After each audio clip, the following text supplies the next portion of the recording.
안녕하세요. 소유한율연구소입니다.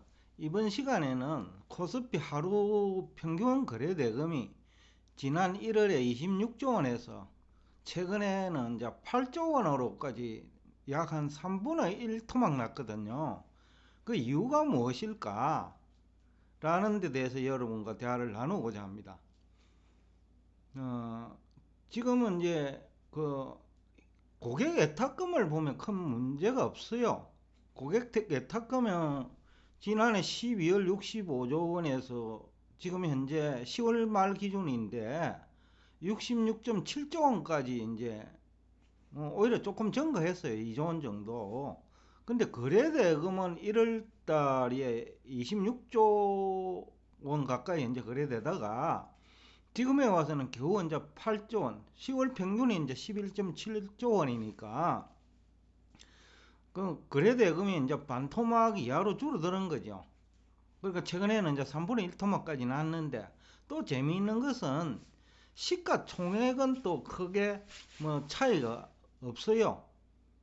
시가총액을 보면 1월 달에 약 한 2051조 원에서 또 10월에는 2196조 원이니까 약 한 5% 정도, 5%, 6% 정도 증가했네요. 근데 투자 손실을 입은 사람은 주식 투자자의 뭐 한 70%, 80% 되거든요. 특히 정권 전문가들이 추천하는 그 성장 주식들, 메타버스라든지 또 NFT라든지 이쪽 투자자들은 뭐 평균 40 내지 50% 이상 투자 손실이 발생한 것 같아요. 그래서 이제 결국은 거래 대금이 주는 거죠. 고객 예탁금은 거의 비슷한데 대부분 투자들이 몰렸다는 거죠. 또 이 얘기는 개인 투자자들 호주머니에서 기관 투자자 또는 외국인 투자자 돈으로 돈이 이동했다는 얘기도 되겠죠. 그래서 고객 예탁금은 큰 변화가 없는 거거든요. 그리고 시가총액이 이제 또 작년 연말보다도 증가했고 올해 1월보다도 증가했어요. 거래 대금이 가장 많았던 시기가 1월이니까. 그런데 시가총액도 뭐 증가했는데 그러면 왜 고객 예탁금은 줄고 참 일평균 거래대금이 3분의 1 토막까지 났느냐. 그리고 대부분 투자자의 뭐 한 70 내지 80%는 투자 손실이 발생한 것으로 알려지고 있거든요. 그런데 상당히 이제 이것이 이제 시사하는 바가 큰데, 공영방송이나 아니면 유명 유튜브 공간에 그 심지어는 1% TV 시청자도 그러니까 상위 우리나라에서 자기들이 이제 주장하는 건데 상위 1% 고수들이 그 시장을 설명하고 그 다음에 다양한 정보를 제공하는데 왜 투자자들은 70 내지 80% 투자 손실이 발생했고 그 다음에 또 정권 전문가들이 추천하는 그 성장 주식 그 중에 이제 무늬만 성장주도 많고 메타버스 관련 주식도 그렇고 NFT 관련 주식도 뭐 정권 전문가들이 바람을 잡았거든요. 그런데 그쪽 투자자들이 특히 투자 손실이 커요. 그게 이제 흥미로운 이제 뭐 어떻게 보면 일이죠. 제가 이제 지금까지 몇 차례 그 얘기를 했는데 주가 결정 원리를 모르는 사람들이 주가 지수 상승만 이제 유도하니까 그러니까 바람잡이 역할만 하는 거죠. 그리고 각종 정보를 과대 포장하고 그러니까 NFT가 대표적인 건데 뭐 한 9월만 8월만 하더라도 이게 거래대금이 엄청났거든요. 근데 지금은 그거는 95%가 줄었어요. 거래대금이. 지금 다른 주식은 뭐 그래도 뭐 한 3분의 1 토막 났다고 했는데 일평균 거래대금이. 근데 NFT 관련 그 ETF 상품이지요. 일종의. 그것들은 거의 뭐 95% 줄었어요. 거래대금이. 그러다 보니까 투자 손실도 미국의 그 상위 20개 컬렉션이라는 표현을 쓰던데 영어로 뭐 일종의 뭐 ETF 상품 조합이라고 봐야 되는데 그쪽 투자 손실도 뭐 50% 이상 났어요. 미국도. 그러니까 한국도 뭐 최소한 50% 이상 투자 손실이 났을 거예요. 근데 바람을 잡은 사람은 정권 전문가들이거든요. 심지어 제가 며칠 전에 했어요. 거품이 붕괴될 때까지 절개라는 얘기를 한 사람이 또 유명 채널에서 활동하는 정권 전문가예요. 근데 그 절긴 결과가 대부분의 투자자들이 50% 이상 투자 손실이 발생했거든요. 그러니까 지금 현재 우리 정권 시장에서 전문가들이 큰 문제라는 거죠. 왜 그러면 그분들이 이걸 몰랐을까요? 저는 그렇게 생각하지 않습니다. 그 절개라는 사람 나이를 보니까 50대는 돼 보이더라고요. 그러면 50대면 30살부터 정권 전문가 내지는 정권 회사에서 뭐를 먹었다고 하면 20년이라는 세월이 흘렀잖아요. 그러니까 짬밥수가. 근데 그 사람이 과연 몰랐을까요? 그러니까 NFT가 허상이라는 걸 몰랐을까요? 또 메타버스 관련 컨텐츠들은 90% 확률로 결국은 손실이 발생한다. 그걸 몰랐을까요? 오히려 포유 환율 연구소보다 더 많은 이런 정보를 가지고 있을 거예요. 왜냐하면 포유 환율 연구소 입장에 저 같은 경우에는 한동안 이 활동을 안 했단 말이에요. 근데 보는 눈은 그분들보다는 월등하게 뛰어나다는 거죠. 앞서 있다라는 거죠. 결과론적으로 보니까.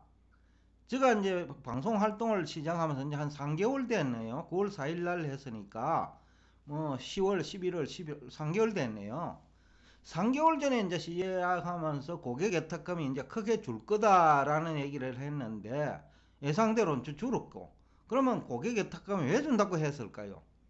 결국은 대부분의 투자자들이 투자 손실을 입을 테니까, 그러니까 돈이 몰렸다는 거죠. 돈이 몰리니까 거래가 이제 뭐 크게 둔화되면서 정권시장 내에서 화폐 유통 속도 둔화, 그러면서 저점이 2800선에서 2500선까지 나온다고 했는데 불과 몇 개월 만에, 3개월 만에, 그죠?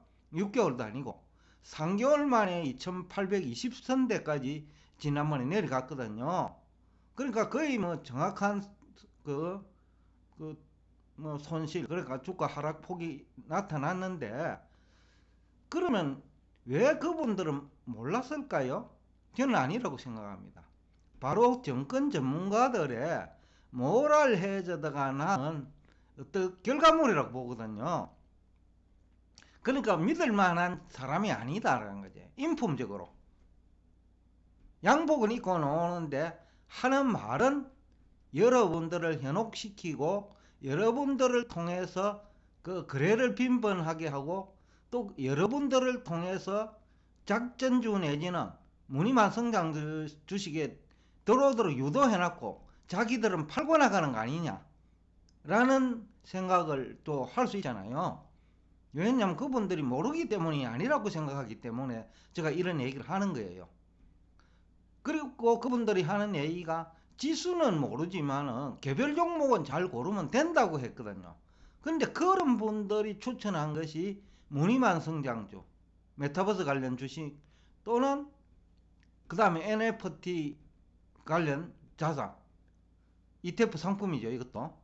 그러니까 이제 그런 쪽으로 유도한 사람이 그 사람들이에요. 그러니까 지수는 알 수가 없는데 종목은 잘 안다고 하면서 추천한 종목이 메타버스 관련 주식이고 그 다음에 NFT 관련 ETF 상품이라는 거죠. 그 다음에 2차전지와 같은 것들.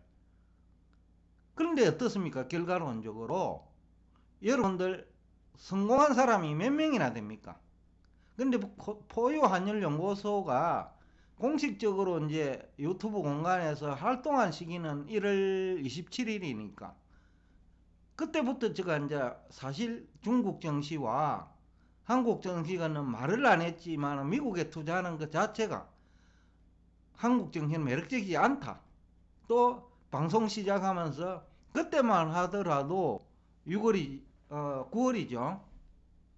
9월만 하더라도 코스피 지수가 그래도 2200선대, 3200선대에서 왔다 갔다 했어요. 근데 지금 2800선, 2900선, 3000선 이하니까, 그리고 평균을 보니까 2196이에요. 그 코스피 평균이 언제 어떤 뭐 10월 말 정도에, 그러니까 그 정도로 이제 지금 주가가 빠진 것도 문제지만은 더 큰 문제는 지수는 오히려 상승을 했는데 왜 정권 전문가들이 추천하는 종목들은 막 40 내지 50% 이상 투자 손실이 날까요? 그러면서 지금 그 소일고 양강 꽂히기 식으로 지금 가격이 하락한 상태에서는 어떻게 하는 것이 좋은지라고 하면서 또 물타기를 요구를 해요. 그래서 제가 이제 이것이 이제 꼭 필요한 정보가 될 수 있다고 해가지고 오늘 이거 한국은행 통계를 가지고 이제 지금 제가 얘기를 하고 있는 거예요. 거래 대금이 왜 이렇게 감소했는지도 의문이지만은 고객 예탁금은 거의 대동소이한데, 그러니까 돈 주인이 거래가 빈번한 개미 투자자한테서 또 거래를 잘 하지 않는 기관이나 외국인 투자자 호주머니로 이동했다는 것을 의미합니다. 고객 예탁금이 큰 변화가 없다는 것은. 또 시가총액도 증가했거든요. 7월은 뭐 시가총액이 6월까지만 하더라도 거의 뭐 2200조, 2300조였거든요. 6월은 2307조 원이었어요. 그러니까 그때 이후에 본격적으로 고객의 돈이, 그러니까 일반 개미 투자자들의 돈이 거래를 잘 하지 않는 기관 투자자나 외국인 투자자 호주머니로 이동했다라는 얘기가 되죠. 그러면 거래 금액을 가지고 보면 한 60% 줄었잖아요. 그러면 4, 50% 투자 손실을 입은 사람이 굉장히 많다라는 분석이 가능하죠. 정권 전문가들 덕택에, 또 공영방송이나 유튜브 공간에서 활동한 유명 채널에 활동하시는 정권 전문가들 덕택에 그만큼 이제 여러분들이 피해를 입었다는 얘기를 하고 싶습니다. 그리고 이제 지금쯤은 어떤 전문가들한테, 이해관계가 있는 사람한테 얘기를 들을 것이냐, 아니면 이해관계가 전혀 없는 제3자이면서 다양한 정보 분석 능력을 가지고 있는, 그러니까 관련 분야죠. 주식 투자자라고 하여 외환을 몰라서 안 되는데 대부분 환율 제대로 아는 정권 전문가 별로 없잖아요. 금리 제대로 아는 그 채권 전문가, 뭐 금융회사 직원인데 뭐 제가 들어보면 수준이 그렇게 높지 않거든요. 그 다음에 원자재 마찬가지입니다. 그러니까 물가와 그 다음에 경제 성장률 관계도 몰라가지고 스태그플레이션을 주장하는 사람도 있고요. 그 다음에 경기 선행지수를 얘기하면서 망가질 것이라고 얘기하는 사람도 있고, 뭐 그런 분들이 그 공영방송이나 유명 채널에 간판 얼굴로 활동하고 있는 게 현실이잖아요. 그런데 결과가 이제 문제인데 다수는 희생됐다는 거죠. 그래서 오늘 제가 이 자료를 가지고 나왔는데, 여러분 지금이라도 늦지 않았습니다. 그 공영방송에서 제대로 된 뭐 주가 결정 원리조차도 모르고, 심지어는 제가 뭐 이런 댓글도 남겼는데, 어떻게 삼성전자가 8만원을 돌파하면 올라간다는, 주가 결정 원리가 어떻게 8만원을 돌파하면 올라갑니까? 삼성전자 영업 실적이 개선되고 그런 것을 가지고 8만원을 돌파한다는 얘기는 설득력이 있어도, 그래프를 가지고 8만원을 돌파하면 10만원 간다, 그건 너무나 당연한 얘기라는 거죠. 그런 얘기는 할 필요가 없는 거죠. 왜냐면 영업 실적이 개선돼 가지고 8만원까지 상승하면 또 고객들이, 투자자들이 뭐 환호하잖아요. 그러니까 영업 실적에 환호하는 것이 그래프에 환호하는 건 아니라는 거죠. 그런데 그래프가 마치 가격을 결정하는 주된 원인인 것처럼 가지고 나오는 자료가 대부분이 그래프예요. 오르면 오른다 하고 내리면 내린다 하는 그런 이상한 얘기하는 사람들. 그 주가 결정 원리를 알면 그런 식으로 접근 안 하거든요. 주가 결정 원리를 모르니까 그런 식으로 접근한다는 거죠. 그러니까 그래프 가지고 나와가 현혹시키는 거죠, 여러분을. 그래서 오늘 제가 노파심에서 이 정보를 여러분들께 좀 전달해 하고 싶었습니다. 여하튼 오늘도 끝까지 경청해 주셔서 대단히 감사합니다. 여하튼 전문가를 잘 고르는 것도 여러분들의 실력이니까 지금이라도 전문가를 잘 고르는 것부터 먼저 방법을 알아야 되지 않겠나 싶은 생각이 듭니다.